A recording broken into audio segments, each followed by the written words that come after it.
రాష్ట్ర సచివాలయం దగ్గర నుంచి విశాఖ కలెక్టరేట్ వరకు ప్రభుత్వ ఆస్తులన్నీ తాకట్టు పెడుతుండడంపై విశాఖ తెలుగు మహిళలు ఆందోళన వ్యక్తం చేశారు.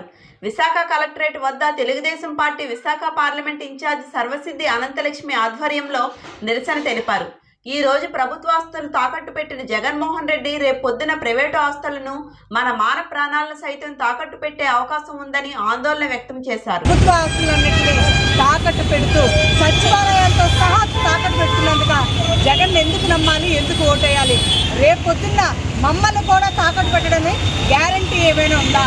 దేనికి నమ్మాలి, దేనికి ఓటేయాలని ప్రతిపక్షంగా మేము జగన్ రెడ్డిని ప్రశ్నిస్తున్నాము. అలాగే ఈ కలెక్టర్ ఆఫీసు వేలాది మంది సమస్యలు తీర్చేది. కలెక్టర్ ఆఫీసును కూడా జగన్మోహన్ రెడ్డి గారు తాకట్టు పెట్టేశారంటే రేపు పొద్దున్న మన ప్రాణ ధనాన్ని కూడా తాకట్టు పెట్టడానికి గ్యారంటీ లేదు కనుక ఆయన ఎందుకు నమ్మాలి, ఎందుకు ఓటేయాలని మేము ప్రశ్నిస్తున్నాం.